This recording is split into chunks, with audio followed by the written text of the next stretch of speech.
Welcome to I Am Me podcast. I'm your host, Liz Bachman, and on this podcast, I want to celebrate you for being you. I'm super excited to sit down with my guests each week and talk about their journey, their experiences, and where they came from. So without further ado, let's dive into this week's episode. Hey everybody, welcome back to I Am Me podcast. Today I'm excited. I'm sitting down with Jay Monson. He is a locations manager, so he primarily does locations for commercials. So if you're interested in hearing what's going on behind the scenes of the camera, if you're curious about how kind of locations works, I think this will be a great episode for you. But with that being said, how are you doing today, Jay? I'm doing great. How are you? I'm good. I can't complain. It's a really pretty day, and I'm going to go for a nice nature walk after this. So, Oh, fantastic. My partner and I were thinking about doing the same thing. do y'all have any dogs or anything like that? We have 4 cats. Okay, cats. I met Jay through his really good friend John, and John is a cat person also. So, cats are great. I don't have any issues with cats. I've always had dogs. I was raised with dogs, and then I met her, and I was introduced to cats, and they act like dogs. They come and cuddle with you. They come like to the door when you get home from work, and Okay. it's all about how you raise them. But Yeah, I digress. I like cats that have a dog energy about them. We've had a couple cats, but we've always had more dogs. So, but diving right in, tell me about your journey. We're here to talk about you. So tell me how you got into locations or film in general, how that happened for you. Sure. Yeah, it's kind of a long and winding story, but that's what we're here for. So, my father was a big influence. He is a photographer and a architect, builder, just kind of artsy in general. And I remember in high school, I was taking this art class, and they were like, "Okay, we want you to take some photos." I was like, "I'll do you one better. I've got all my dad's equipment for a darkroom," so I built a darkroom. And I had so much fun just kind of like taking photos, developing the film, and it was a great experience. And I thought, hey, this is a way, because I never really messed with cameras before. I mean, I did, but not on that kind of level. So I found it a great way to express myself as an angsty teenager or whatever. Yeah. And so after that, so that was like, okay, my introduction into, oh, you can take photos and go anywhere. And so I am a location manager, but I'm also a location scout. And so that is one of the main, as a scout, that's one of your main jobs, is to take great photos of places and people and things. To really make sure you're, doing the location justice. That's right. And you got to sell it to the client and to the director and the executive producer, who are all looking at your photos. So that being said, kind of took off on that journey, but my parents got divorced, so I went to live with my grandfather, and he used to live on Lake Lanier, which is in North Georgia. Mm-hmm. And so I got to live with him, and he would go out of town a lot, and I would throw wild and crazy parties. Awesome. in this Norse Viking hall that my dad and his father and his brothers built. It's like this big, great mead hall, So like every football game, I would invite everyone back to my place to party. And I didn't know it at the time, but I've told this story a few times on set. They're like, well, what got you into it? I'm like, I was actually being a location manager without even knowing it, because I would check every room, make sure everyone was cool. They were kind of like, you can do what you do, but just don't do crazy stuff. Don't break anything. Don't hurt anyone. Right. And I would constantly be going from room to room in different social groups, because we'd have the jocks, we'd have the nerds, we'd have the skaters, we'd have everyone kind of brought together as a peaceful zone. Anyway, so that's part of my job as a location manager. Once we find the location and we do the permitting and hire all the people, I have to take care of the location with big, heavy, hot lights. We got 100 people in the house for a day or two, and so I have to maintain. I was going to ask you, so is that really stressful for you, having to make sure that a location is staying, how you found it, essentially, or it's going to return to how you found it? It will return to how we found it, and if it doesn't, then we remedy that problem through insurance, or I think it's up to $5,000 the production has to pay for it. Mm-hmm. It's rarely gotten to that point where insurance takes over, but we have them sign paperwork that basically says, hey, we'll cover anything that, sometimes things get scuffed, but Mm-hmm. everyone on set is very professional. They don't mean to do it. It's just, you have a lot of people, things are going to happen. And we warn the homeowner, we try to tell them a little bit about it before we enter. If they're brand new, we've had some new people, but we have like over 350 homes in the Metro Atlanta area and locations, and Wow. they've had shoots at their house, so they know what to expect. Okay. But if they don't, we give them a heads up, like, hey, we got you covered if anything were to happen. And they're like, okay, great. So no, in the beginning it was when I was first. I've been doing this for about 9 years, Mm-hmm. locations that is.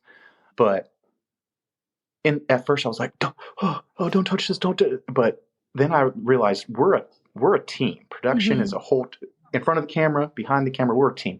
We have a goal. We want to get the shot completed, Yeah. whether it is removing stuff or adding stuff, like big furniture.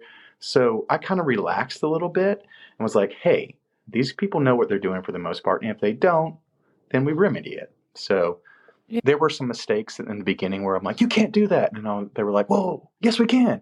And so it was a learning process. But now it's kind of, everyone kind of knows me in that world. And I found that as a location manager, you're juggling a lot of balls. So you have to make the production happy. You have to make the homeowner happy. You have to make the neighbors happy. You have to make the police or city officials, if you're shooting on the street, happy. Yeah. You have to make everyone kind of happy, and someone's not going to be happy. And the way you deal with that is to be respectful and kind and practice a term that I learned on set by a police officer that I had hired because I had this guy screaming at me. He was a neighbor. He's like, I'm this city's royalty. I was like, oh, should I curtsy? I've never been in front of royalty before.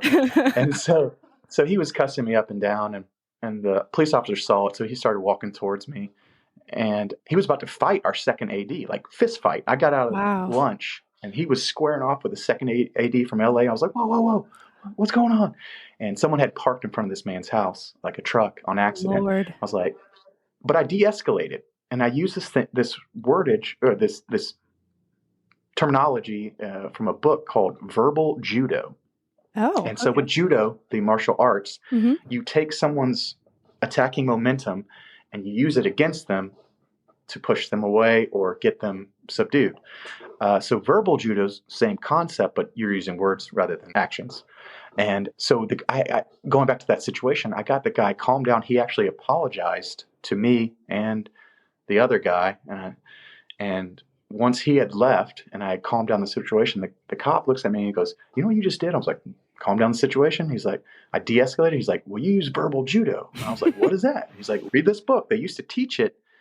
So it was a non-violent tactic that the police would use. And I wish they still taught it, but that's Yeah. another subject. Right. But they would teach it in recruitment school for police.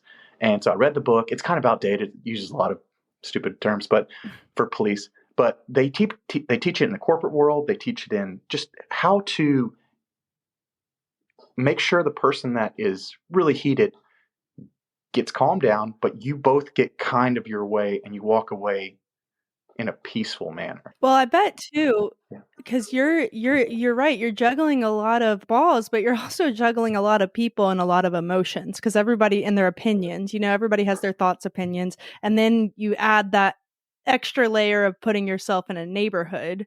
And I just think about just being in a neighborhood with an HOA, how that is crazy. So then you have an entire film crew trying to get a job done in somebody's neighborhood, residential. So it sounds like you definitely have a good even tone and you're able to handle those situations. And you are absolutely correct about that because we do shoot in a lot of high-end neighborhoods with HOAs and even without. But you'll get angry, wealthy people that think that the HOA president of the universe and they're going to call the governor and everyone's going to, they're going to end it right now. It's like, well, we've actually already paid all those people. So I'm talking to you now. Do you ever have anybody who tries, I'm just curious, who tries to get on set? Like they think because they're in the neighborhood, if they want to see what's going on. Do you ever have anyone that's like, oh, I know such and such. Let me.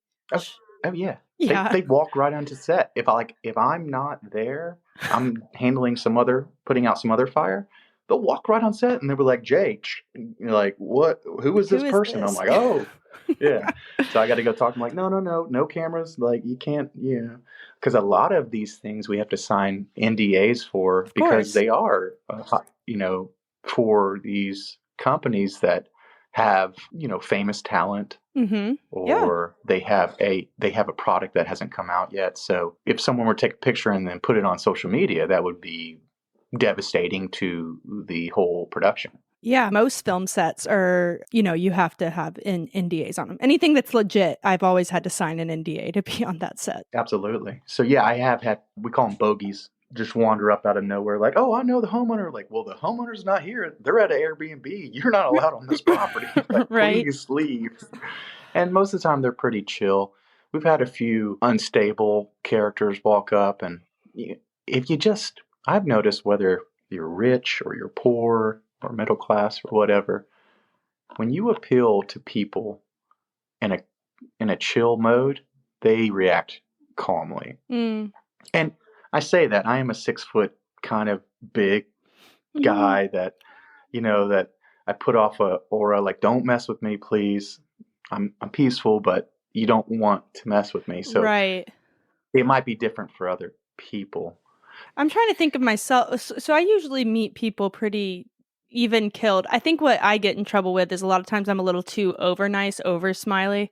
And that can get me in trouble because then it's like, oh, we can take advantage of her. But then I have a no BS filter about me where I'll take and take and take. But once my fuse runs out, like I'm done. And so I think it's funny for me, people see when that switch gets flipped. I had the same thing. My partner, she calls it the Viking eyes. Like when I turn like from, hey, it's all good. And they're like, you need to leave now. Oh, you do. You have the Viking eyes. Yeah. You got the Viking eyes, the Viking hair. You're tall, you're blonde. Like, you got the whole vibe going on. Yeah. Like Thor's Like to brother. play with axes. Yeah. I was going to ask you, so just as acting, I've had some experiences on set where people who own the property run the property. Most recently, it was a church that they had the location at a church that we were shooting on. I got cast in something.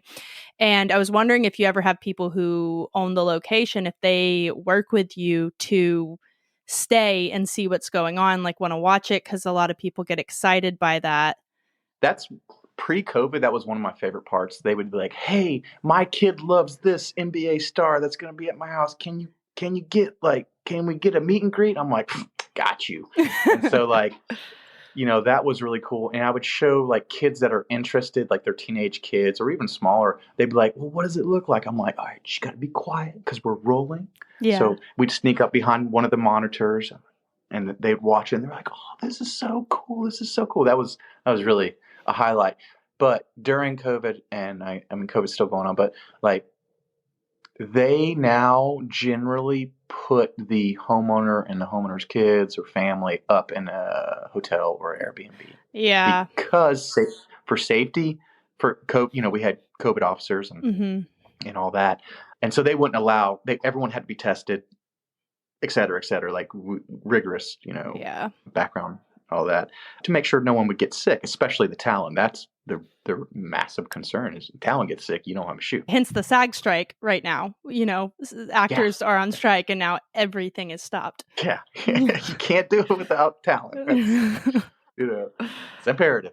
But now they're letting some people in, and I'll generally, if a location really wants to see the production, I will give them a small tour. I'll let everyone know, and I'll make them wear a mask if that's what production wants, if we're inside.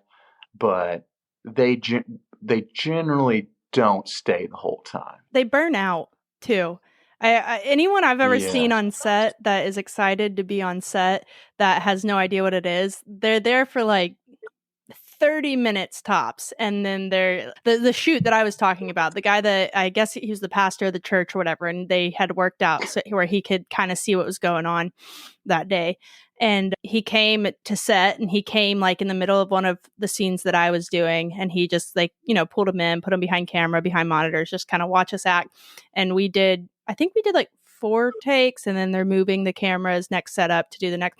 But after he's seen like 2 or 3, he's like, okay, all right. And then, I if you have that edge of like, and I'm not famous by any means, and the actors I was working with weren't either. Wonderful people, but none of us were famous. And so I think if you have that edge of like having famous people there, it's more exciting. But if you just see these actors, these people you don't know, and this crew perform, it's kind of like, okay, so that's what that is.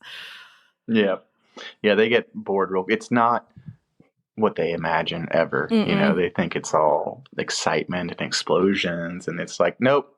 All right, that's not a circle take. Do it again. Yeah. Do it again. Exactly. One more. Yeah. Moving on. Yeah. Circle it. Moving on. Yeah. All right. Sorry. It's so fun to talk to you. I love how this is going all over the place. Yeah. What I was going to say is I interrupted you. I know we were talking about your start, but so when did the transition happen where you actually started doing locations, or how did you actually get your foot in that door? So yeah, to finish up that story, through parties, loved photography, and then traveled the world a little bit. Didn't go immediately to university, and I got to experience life outside of North American suburban culture, and that was an eye opener. I lived on a lot of off the grid islands. I was building like sustainable homes, like tree houses and stuff for like people, because my dad is a builder, so I would join him, and experienced a lot of wealth, but like people with wealth, but experienced a lot of poverty. Like at one point in time, I know one of your other guests, he said he was homeless. I was living out of my car for a while, working construction or being a bartender, whatever. And then I was like, all right, I need to go back to school. Well, I need to go to school. And so I was like, but what for? I'm like, film, I'll do film. And so I got a mass communications, about a 4-year degree in mass comm at a private university in North Georgia. And then I met people there. Some were a part of the program, some were not, but they knew people here in Atlanta.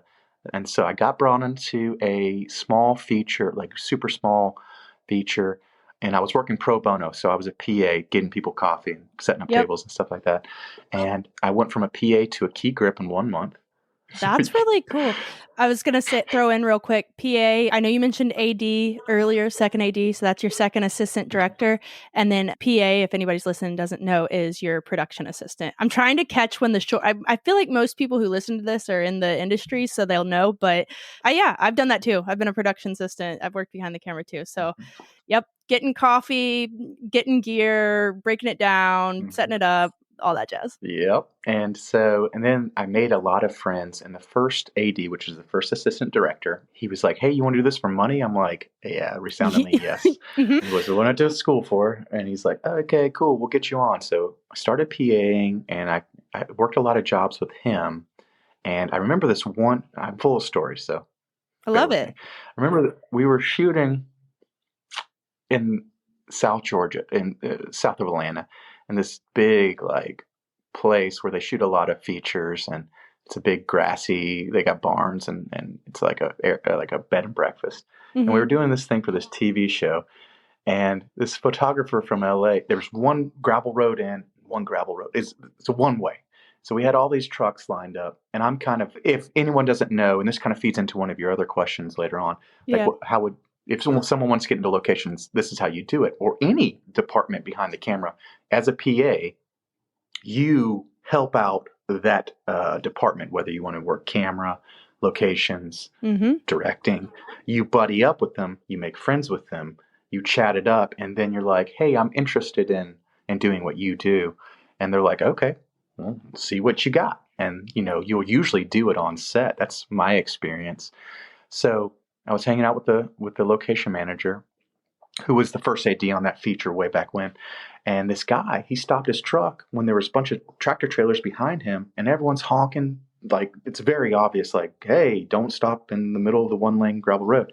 He's like, man, go tell that guy to move his truck. I was like, all right, cool. I didn't think anything about it. So go out in the field, and this photographer, I didn't know at the time was a photographer, he was talking to someone else. And I let him get done with their little talk. I was like, hey, is that your truck? He's like, who the F is asking? I'm like, well, you hear all that honking, like kind of blocking up the only road in and out. He's like, F you. He just laced me up and down with a bunch of curse words. He's like, you know who I am? You know how much money I make a day? I make $80,000 a day. I don't give a F about you. And I just took it. And I was like, huh? And my future boss was watching this from the bed and breakfast, and he was just like very animated and waving his arms, like screaming, stomping up down. I just took it. I was like, still gonna need you to move that truck though. And he was like, and he stomped off and he moved the truck. And later on that day, my future employer was like, how do you feel about location? And so that's how I got into it. And I am freelance, but I generally work with one company for the most part when it comes to locations. And yeah, that's kind of like the origin stories of me as a location manager. So, what about you getting cussed out and being chill about it made your boss think, he'll probably be good at locations? What do you think of that? What is it about you being able to be calm and, so when someone else is, I guess, kind of what you explained earlier about having to handle a lot of people. But what do you think it was specifically that your boss saw you and saw you getting cussed out and you were just, relaxed and like, okay, I still need you to do this thing. What about that makes it like locations? A lot of people, when they're getting cursed out or yelled at in general, they fight or flight, right? So, oh, are you going to cuss me out? I'm going to cuss you out. Okay. And you don't get the results that you want, or you just freak out and leave. Well, you still don't get the results you want. So the other option is to calmly just reintroduce the idea of what you want and why you want it. And in a manner of, hey, I'm not going to back down. I don't care how much money you make. We're all in this together. And you're blocking all of the other trucks that need to get to the site. So you need to do your job and move that truck. Right. So results and not freaking out on someone, because a lot of people have told me, and I thought they were being facetious or just kind of sucking up to me, but directors have come up to me and producers throughout the years, and they're like, Jay, you have the hardest job on set. I'm like, get out of here. And I still don't believe I do have the hardest job. You will get screamed at for something that is not your fault, that you have you didn't create this issue, but this issue is being presented to you in a very verbally violent way. And you need, as a location manager, you need to calm that down and then get to solving that problem. And so it's like rolling with the issues that arise, and which I really, really like, because it's problem solving on your feet. You got to get it now because the sun's going down. We don't have the money to do another day at this location, et cetera, et cetera. It's not in the budget, so how do you fix this now? And all of these problem solving skills kick into play immediately. Right. You seem like a person who obviously is very good under pressure. And I'm curious if it was always that way, if you've learned more as you've gone on with this job, or if you've been a person, like, even if you think back to your teenage years or young adolescence, if you were just someone who could, because some people just naturally have that in them, that in, crisis situation, or if there's any type of tiff or argument, whatever, they just are good at remaining calm and handling it. So I'm curious if that's grown for you through being in this job, or also it's just something that's naturally within you. I would like to say it's naturally within me, but I've been in high stress situations before, like with accidents on job sites where, you had to make a tourniquet because someone's bleeding out. There have been in my life, like, really crazy times where people have gotten into fist fights. And so you learn it through life experience not to freak out because it makes other people freak out. So I think it's life generally made me, because you're anyone, maybe you've met other people, but anyone that's getting screamed at, my initial reaction is to scream back, but that's not helpful. Yeah. It's not. So I would say on the job training and life training. We talked about some of the kind of the hard moments and the rough stuff. What's some of your favorite stuff about doing locations? So I like that question. Basically, my favorite part about location management and scouting, I like the freedom this framework of the freedom of scouting. They're like, go find this if you don't have it in your repertoire. Okay, cool. Well, I know this place and this place and this place. Maybe they'll like it. All right, go out there. You have a whole day just to go snap photos. You have the freedom to roam and finding really odd locations, not just a house in Buckhead or something like that, but they want something really weird and like, okay, this is fun. You get to do urban exploring. You're getting paid for it and you're taking awesome pictures and just having a day. And a lot of times you're outside when the weather's beautiful Yeah. and just like that's my that I really enjoy that. And everyone that wants to do locations, they just see the scouting aspect. They're like, oh, I would love to drive around and photograph that. And it's like, that's one aspect of it. Yeah. That's as my dad says, that's a sexy job. Yeah. The not so sexy part is, the stuff we just discussed where you have to deal with irate people. What was the second part of the question?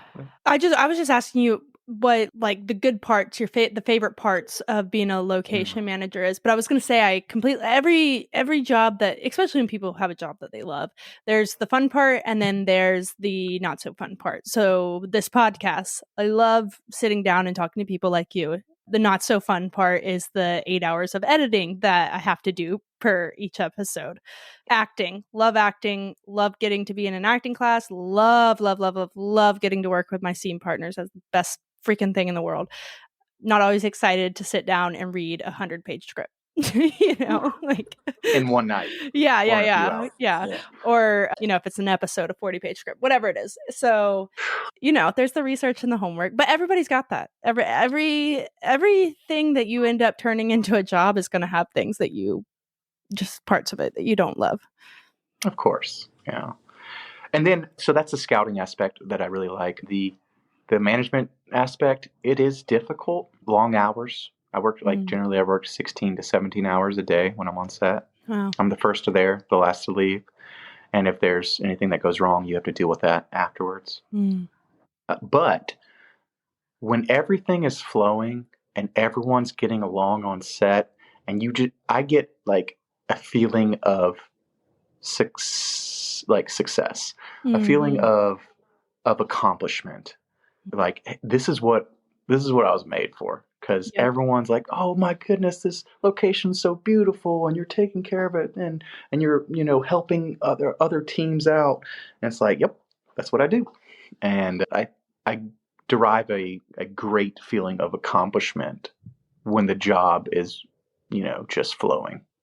Yeah, that flow that you're talking about when you get on a set that has that, where the people are just everything's working together, the crew, the cast, everything, the environment, it is so much fun. Because it doesn't matter if, for me, like if I'm in front of the camera or if I'm behind, like hanging with a crew member, like we're just having a good time. And that's wonderful. I was going to ask you, so you talked about going and finding weird locations. What is the weirdest or not weirdest, craziest, or a location that you remember just being like, this is so exciting, this is really cool, that you found? I don't get to do that often. I would say that's more the feature location scouts or television. But when I have been, there's this one place called the Gnome Home. It's in like near Milton, Alpharetta area. And I was asked to go scout that. So it's this castle with a moat. There's gnomes all over it. That was interesting. The guy that owns it is a recluse. He just made it in the 90s. He's an odd character. Fascinating. I love meeting odd characters. Yeah. But that was an interesting one. Let's see, what else? Seeing how the other half lives when they're like, we need you to go and shoot this like $20 million mansion, like to photograph it for production for the location scout. Right. And then I go in and the people are generally very, very cool, very chill, relaxed, and just like I take notes in my head of like, oh, I like that, or I don't like that, of what they have, the aesthetic of their house. That's really fun to go into those homes that I would never go into if I didn't have this job. So, and then going into massive warehouses where they have just really odd things that you wouldn't think that they have in a industrial warehouse. Like because other productions have been there, so they'll build like some kind of crazy set and just leave it because it costs too much to deconstruct it. They'll just leave it. That's crazy. I was going to ask you, so I know you primarily do commercial locations over film and television, but we talked prior to doing this interview. I think it's worth mentioning because if people are interested in doing this, commercial keeps you closer to home, yeah? Yeah, so we did discuss that, and I'll repeat it because it's worth repeating. So I realized early on in my career, I call it the cool kid card. And everyone's working on Marvel or they're working on, Walking Dead. They were. And I was like, but I noticed their lifestyle because everyone talks about a work life balance, but they don't practice it that often in our industry. They just grind and they hustle because they're trying to make it. And I get that, and no shade on that. But I realized, I have a partner, and I do like my sleep when I can get it. And I realized I saw all these people. They had social lives like after the rap and all that, but they would never keep like a steady, partner going on, or they'd both be in the industry and they'd always break up in a horrible way. And I saw that in the feature world and the TV world, and I was like, okay, commercial is a balance. You work really hard while you're doing it, but then you have a little rest period. And half the time I work from home. So I'm able to cook dinner for my partner, and I'm able to, like, if we want to go to the High Museum of Art or go on a nature walk, we can, because I can work remotely. A lot of the people in the feature world that are location managers, that's their life. So it's not a balance. People are like, oh, well, I'm going to make my millions and then get out. I'm like, huh? And how long have you been doing this? 20 years? When are you getting out? Yeah, I think that it is interesting that you kind of become a part of that world. And I'm grateful for people who do that, but it does become your entire life. And it makes it hard to have, I would say, primarily friends and family balance outside of it. That becomes very challenging. And that's a big sacrifice because friends and family and those parts of life are important. So I wanted to mention that because I think there are ways for you to be able to be in this industry and still have some type of similarity. I don't know if I'm saying that word right. Whatever. Of, normal life and having, a partner, kids, and stuff like that outside of it. So, And I have seen some people that are both in the industry. They have children. I don't know how they do it. They have like family taking care of the kids, because if they're both on set for 12 hours, like, who's taking care of the kids? right. But they do it, but it's rare. Mm-hmm. And whether you want to become famous or rich or both, there's nothing wrong with that. But I think, to me, what is most important is experience. So, and they've done studies. I was just reading a CBS Nobel Prize winning economist talking earlier this year. Like, in America, if you make more than 75K, your happiness level does not go up. If you have all your bases covered and you're a multimillionaire, it actually adds more stress. And I'm not beating up people who want to become rich and famous. If that's your goal, then more power to you. Right.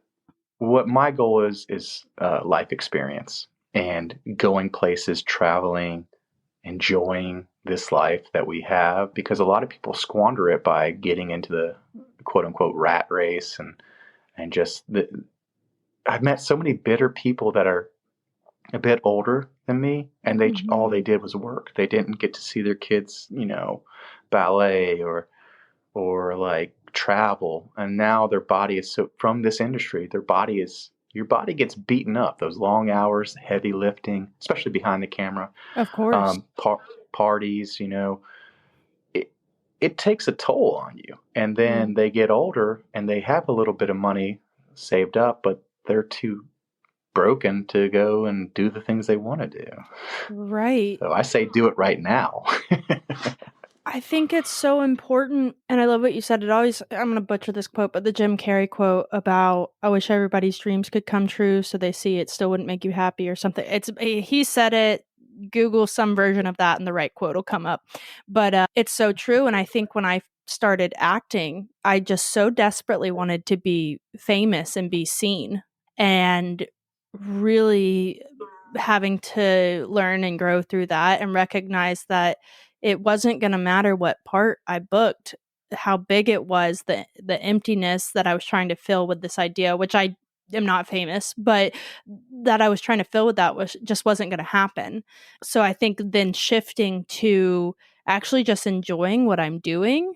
And then I've had a lot of actors and mentors just say, you got to find happiness outside of acting. It can't, and a lot of actors, and I'm sure behind the camera it's the same, because it's not an easy world to get into, and then you're always grinding to get your next job. But they were just like, you have to find something outside of this. Acting is not who you are, it's a thing that you do. And there's got to be more to you than just acting. And so then trying to find that balance of, okay. And I really felt like I lost myself for a while, just thinking like, I'm Liz, I'm an actor, you know? Anyway, sidebar, diving into me, not No, talking about no, you. no, you're absolutely right. Because, I mean, we work in the same industry. You're in front of the camera, I'm behind the camera. But it's that same mentality. And there's a quote by someone that says, have you ever seen a hearse with a trailer hitch? That's a good Can't take quote. that stuff with you, Yeah, you can't. you know? No. And you can leave it to your kids if you have kids, but I don't have kids. Yeah. Don't plan on having them. And I understand, once again, I understand the other side because early on in my career, I was desperate too. I was trying not to be a PA, a production assistant, the lowest guy on the totem pole. Yeah. I was trying to, do a bunch of different things, and locations is one of them. But I had to, once I was somewhat set, I had to tell people, you know what? No, I need a break. Because I Yeah. go from job to job to job, sometimes two jobs at once, then the next job, no break, just burning the candle at both ends. Mm-hmm. And you get worn out. You get stressed out. You get worn out, no sleep, coffee through the roof, just like go, go, go, go, go. And you will get burnt out real quick if you don't give yourself time for yourself Mm-hmm. and for your family and your friends. Like, you will hurt relationships if you just work, work, work, work, work, work, work, work, work. Mm-hmm. And so And I it'll had to catch learn to up say, to you know you. what? Yeah, exactly. So I had to say, nope, you know what? Even though this is a big job, right after my other big job, I'm good. Give me like a few days. I need to decompress. And I think there's this fear that if you say no, something else won't come. But it does. It Yeah. comes. She's still a mentor, but I won't say her name, but she's doing very well right now. And well, not right now because of the strike, but she's doing very well in her acting career. And I was so surprised because I was talking to her one day, and she's someone that I'm like, man, if I could have success like you, that'd be amazing. And she was like, yeah, she's in her 50s, I think. She took a 7-year break from acting, I think in her 30s or late 20s. And I was just shocked. And I was like, 7 years. And I've had a couple of friends or actor acquaintances that take breaks, and they're like, you can take a break. I don't know if it works. That's a good question. I don't know if it works the same on the backside as a person on the crew. That's actually a good question. For me, it's like I can stop and I can take a break, and I might lose my agent in the process, but the skill of acting is there. And I know I've gotten an agent before. I know how to get one again. I don't know if that would be the same for you. No, that fear is still the same, that you will Mm, become irrelevant because someone will replace you, which the fear is legitimate right. because if you don't continuously show yourself on set, they're like, where did so and so go? I don't know, but I've got someone else to replace them. So that's there. It's just once again finding that balance. And people know when you're just, completely just tired and need a break. And I would say I've seen people take a month or two off, but after that, they will replace you because Yeah, it never stops. The right. show must go on. Of course. And yeah, And so the show will go on. yes, it Yeah, will. I am curious about kind of a completely different topic, but Still about you. What was a time that you just really failed or just messed up? Because I'm sure that that has happened. And how did you recover from that? What did you do to Hmm. overcome that? Right. So early on in my career, I think it was like my first or second job. I remember this vividly, and I still shake my head like, "Oh, that was so dumb." Mm. They put me out on my own, and it was early in the morning. We were at a house somewhere in Alpharetta, and it was for a big company, and I was nervous. You know, I hadn't had all this experience. So whenever you go into a new job, you're always kind of like trepidatious, like, oh, okay, how do I do this? How do I do this? And you're in your head a lot. And so I get there, and it's like 6 o'clock in the morning, and I knock on the homeowner's door, and she answers in like a nightgown. I'm like, hey, we're supposed to be filming at your house, and then trucks are pulling up like right now. And she's like, oh, okay, that's fine, but you can't come into my house. I'm like, well, Uh, well, we're supposed to be shooting in your house, filming in your house, so we need to talk about that. And she would not let us in. And I told the production manager, who's like kind of, she is higher than me. She was higher than me in the hierarchy of it. And she was like, what are you, she didn't know me for anyone. And we're really good friends now, but she was like, yeah. what are you talking about? She's like, get out of my way. And she walked into this woman's house, and this woman's like screaming, like, what are you doing in my house? She's like, we rented your house for the day. We are going to film here. And I didn't take charge like she did. And I told her, no, you can't do this because the homeowner told me that. And I had gotten bad information. We were allowed to film in her house, and we did film in her house. But it was so embarrassing for me, you know, because communications had gotten mixed up. And then, like, my mentor, he's the one that got me the job, and he was on a different location at the same job. And he's like, man, don't sweat that stuff. He's like, yeah, it's a rookie mistake, but you were doing what you thought at the time was correct. Like, the homeowner shows up in her nightgown, just like blurry eyed, like, what are you doing in my house? Well, we just gave you a lot of money to be here for the day. You knew about it. You know, I wasn't on the tech scout or the previous scouts to tell her, to kind of meet her and tell her what was going on. So no one did, because I Oh, was okay. thrown on this job just like, well, all right, you go you're on set, location manager. And so I that's where I screwed up. I Um, am curious about that. Real quick, ask a further question. Well, I have two. One, why was this lady at her house or not letting y'all in at 6 a.m.? And then the other question I have is, I mean, people sign contracts and then are paid when you are using their house. Like, it's a pretty big thing to be like, I mean, I it's just so explained, and usually in my I don't do locations, but just what I've witnessed and seen, there's a contract, it's explained, they're usually compensated very well. So I'm very like, does that happen often where someone's like, actually, no, you can't come into my house? And it's like, well, we have a contract that says otherwise. And if they refuse, how does that work? Do the cops get they're involved or? well, they're breaking the contract, and the production company could sue them. At the Mm, time, I did not have the contract. Like I said, I was on another job, and someone got sick, so I got thrown into this the last moment. So the homeowner had already gotten paid. She already had the check. Usually I come with the check on the morning of, like, if we mm, have a prep day, I'll give them the check. Or if we just have a straight up shoot day, I'm the first person there with the check. And I have the contract. But that no one, that incident has never occurred again, okay. because usually I go from the pre-pro, which is like pre-production, all the way Mm-hmm, through to the wrap. And so mm-hmm, I'm in communications with the homeowner and everyone else, like, hey, this is what you're, because a lot of times they don't read the mm-hmm. contract, They but hear it's the like, money. yeah, yeah, exactly. And a lot of people just don't like legalese. I get it, you know. But if they say, hey, you can't do this, I'm like, well, according to the contract, we can. And they don't like that. I don't try. I'm like, I try to make it a little bit more soft. Like, well, you know, we had conversations that this is what we were going to do. And I'd hate to go back to production and say that we're not going to do this. So let's try to work something out. Right. And usually they get it pretty quickly. I didn't have the contract then. I didn't have money. She had already gotten paid.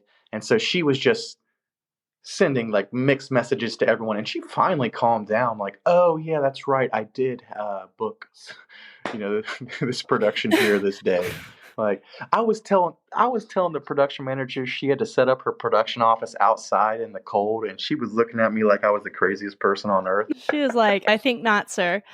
That's funny. So this is not this profession at all, but I always think about, because I just think about different jobs and people, and I promise I will circle this back, but I think about nurses dealing with the general population and what, I know how I handle myself, like how I keep myself clean, how I come into a hospital. Even in emergency, there's just a level, but of like me trying to be somewhat respectful, kind, whatever.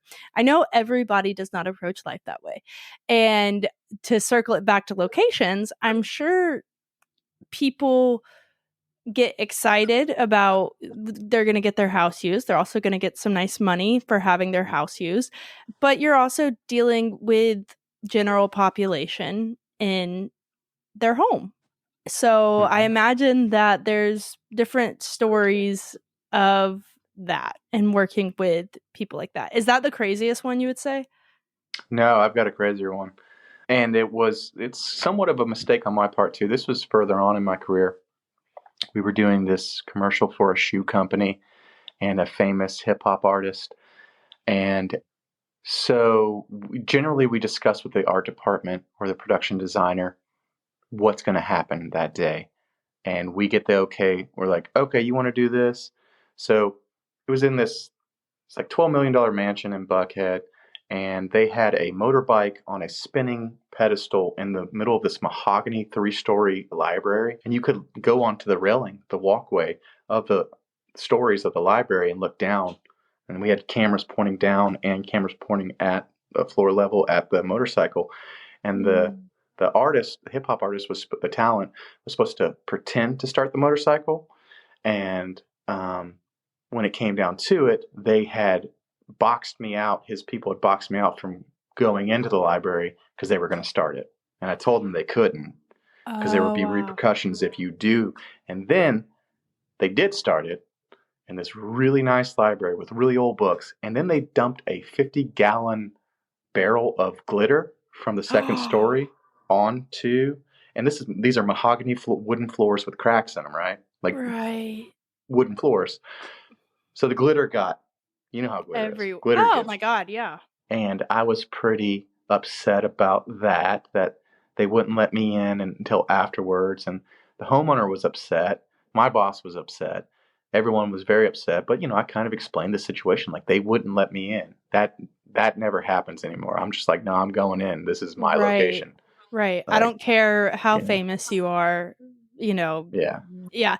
I imagine dealing with very talented people, not necessarily very talented, but very famous, I don't know who you're talking about and you don't have to reveal, but sometimes very famous people are not always the most talented. But entitlement that can come with that, and I'm going to do whatever the hell I want because I'm such and such. Mhm. Um, yeah. Well, the way that we deal with that is, okay, you can do whatever as long as we get okay from the homeowner. And if Mhm. the homeowner's cool with it, wildest dreams, whatever you want Right. to do. And if not, let's come to some kind of agreement. Mhm. Everyone hates in the film world behind the camera, everyone hates let's fix it in post, which means a lot of work. Yeah. So, and we rarely say that. Let's say, but they're like, okay, how can we remedy this? Because we still want you to get your beautiful dreams out. We're not Mhm. trying to block you from getting that shot. But Right. how can we, zhuzh it where you don't start a motorcycle in this mansion and you don't put glitter everywhere? Like, how can we come to an agreement? And we'll have a conversation about it, a quick conversation. And if it's a must do, well then, we'll cross that bridge when we do cross it. I think it's a mistake when they try to lie to you or deceive you when it comes to what they're going to do, and they always get caught. It's like you see what happens, and it's like, well, this is going to cost production a lot of money in the end, a lot of money that's not really budgeted. So Yeah. think about that. I hate to pull that, well, it's going to cost more money card. But we've had to do that on some occasions where people just wanted to not discuss it with us first. Yeah, I also think, ugh, I have thoughts, but just be respectful. I've been humbled a lot and I've worked in the camera and I have my dreams of success that I want as an actor, but I hope no matter what opportunities, dreams, whatever come my way, that I will stay humble and respectful to everybody that I'm working with. Yeah, playing the devil's advocate on that one, when I'm sure you've reached a certain level of celebrity being an actress or actor where you kind of forget, you know, about other people's emotions, feelings, their desire for whatever is happening in the production. And I get it because you have so much stuff thrown at you as talent that you just it's not that you forget, but you're not thinking about it. And that's Mm-hmm. another thing. Everyone in the film world is in their own head because they have their own responsibilities. So when someone does something, I try not that's another thing where I've made mistakes. I try not to internalize it Mm-hmm. and go, "You did this on purpose. Yeah, you're doing this to hurt." The. It's like, no, you were in your own head. You weren't thinking. You made a mistake, and let's just remedy it. Because Right. once again, we're here to do a job and to make this production occur. Mm-hmm. Yeah.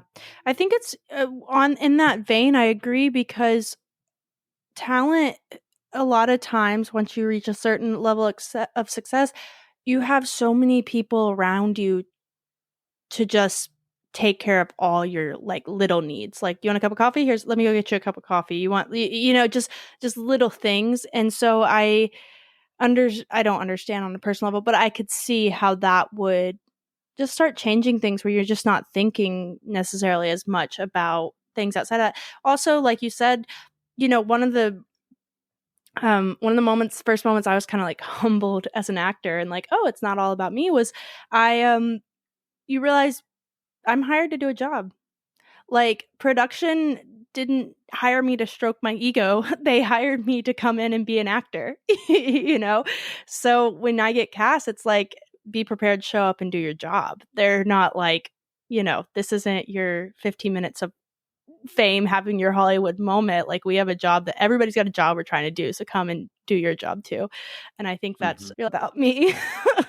So, But people make you feel your assistants or whoever's helping you on set. They make you feel it, and they should yeah. because you're an integral part And it of and it, it's one of the most important parts of it. So, And it's you know. hard because you're like that balance of like the emotions and trying to, okay, let's not mess with them. Let's keep it as simple as possible, as low stress as possible so they can prep for their scene or whatever. So it's really hard, that balance. But I mean, it is. As soon as you step on set, what do we call actors? Talent. Like, it already gives us like this air. Oh, talent's here. And it's like, hey, but you're talented at your job. I think it's funny. I think about all that stuff. But my experience in set, it's like, do you want anything to drink? Can I get you anything? This is where you're going to be. We'll come and get you. We'll have like makeup, whatever it is. And it's like, so from the moment I step on set, check in, I'm being taken care of. I'm being showed where to go, which is how it has to be. Understandably, I get why it's that way, but it's easy to let it go to your head. And I am fortunate that I've had my ego checked, and I try to keep it like, hey, you were hired to do a job, so like show up and do your job. Yeah, I've met many actors in my life, and you get all walks of life, but there are Mm-hmm. some that just don't know what ego is, and they're full of it. And then there are some that are just amazing. Some of Mm-hmm. the famous people that I've met on set that are like big time, big time. There's some of those down to earth, chill people that I've ever met Yeah. because they work on their ego and Mm. they work because they realize just like what you just said, like, okay, it is a job at the end of the day. Yes, I'm super famous. Yes, I'm super wealthy. But at the end of the day, I'm here to be professional and to do this, what I love, what I've been doing all my Right. life. What I've been honing this skill. Right. And the ones that check in with themselves really are very, very cool to work with. That's awesome. Yeah. And I am an actor. I love actors. I don't have any qualms with actors. I just think it's an interesting dynamic, the actor crew dynamic on set. I've always found it very fascinating. Kind of rounding everything out. I know I've held you a little bit longer than an hour, but Oh, you're rounding fine. I enjoy this process. It's really nice. Okay, great. Do you have, I know you talked about it a little bit, but if anybody wants to do locations, whether scouting manager, even not locations, just getting to do any type of crew work, getting behind the camera, what advice would you have for people that are trying to get into that? Right. I get pulled aside a lot by PAs or, like, hey, can I talk to you about locations? I'm like, yeah, sure. Let's grab some lunch together and chat. It's generally PAs who are trying to move up, which I have no problem with. But when I kind of explain the whole process, very realistic and not sugarcoat it, I'm like, it's a lot of hard work. It's not kind of your perception of what I do. Because if you look at me on set, a lot of times I'm just standing around Mm. and they don't see me working hard. Now, some people have seen me, get screamed at or, get threatened or work crazy hard and they get it. But these people are generally newer, so they haven't seen. And a lot of my work is pre production and is scouting. And everyone wants to, like I said, everyone wants to scout because it's really cool. And it is a lot of work. It's a lot of stress, a lot of driving, a lot of traffic, but it's very rewarding. But then I tell them with the outfit that I run with, you have to be both a scout and a manager. Now that's different probably in the future world. You're just a scout and that's what you do. Yeah. But with us it's all inclusive package. And it makes you, more valuable as a manager and a scout, and you Mm-hmm. get more time, you know. But I would say, and one of your other interviews, I forgot his name, but he said the same thing. At the end of the day, it's a business, and I completely 100% have to remind everyone that, because generally when people are trying to get into locations, they're kind of trying to round out their resume because they want to be a director. And with Mm-hmm. locations, you do a lot of preparations that a director would. And so they're trying to hit every department so that they can become a better director or a first assistant director or a producer. Everyone has read or heard of these famous directors, producers that did a stint in locations. And I get that. And that's cool. But at the end of the day, and the producers get it, it is a business. You can be creative, you can be beautiful, you do all of that, but you have to keep it within the realm of it's not all art. A lot of it is money and it's money driven. And I hate to say that because I don't, and I preface this to the kids that come up to me, the people that come up to me. I'm like, man, follow your dreams, live your dreams. It's not all about, life is not all about money. But this business, at the end of the day, it is. So wrap that into your dream. Right. Don't let it control your dream of whatever you're trying to do, but just realize it's a large aspect. And when you tell someone your dream of whatever you're trying to create, figure that into the equation. Mm. And it's very eye-opening. A lot of people are like, "Oh, well," and it's like it's sobering because it kind of puts some kind of constraints on a lot of people. And I'm like, "No, don't do that.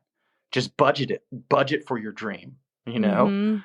Don't Well, If you want to make something magical and crazy, go for it. That's why we're in this industry. That's why yeah, we got into this industry. But also gauge that and make. I think too, like with what you said, if you have something big and magical and that you want to create, you might not be making that in a year.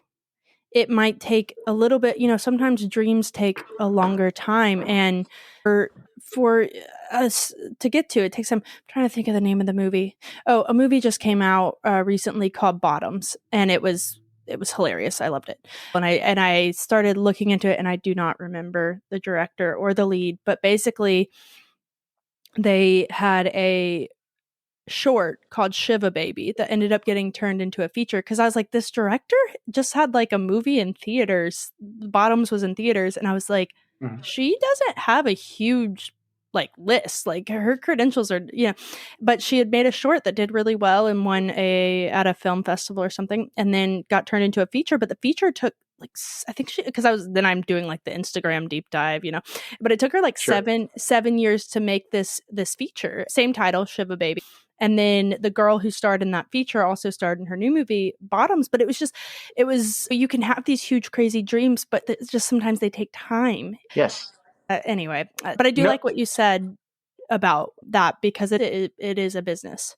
Mhm. Absolutely. And I would say, don't give up on your dreams. Have patience, and basically don't let this cold world of money and bickering destroy your dreams. Mm, Continue to follow them, but yeah, acknowledge the obstacles that are presented to you and make preparations to knock those obstacles out so that you can fulfill your dreams. for sure. Jay, do you have anything else you want to say in closing? No, that's pretty much it. It's been a great experience chatting with you. Same. I am so excited that John connected us. You're very insightful. I feel like you've given great life advice, honestly, not just anything film advice. And I love your demeanor. You have a very calm demeanor. So I really enjoyed getting to talk to you. Fantastic. Yeah. Thank you, everybody, so much for listening. If you enjoyed this episode, if you'll just rate, review the podcast, follow the Instagram, it helps me do what I'm doing. And I look forward to who I talk to next.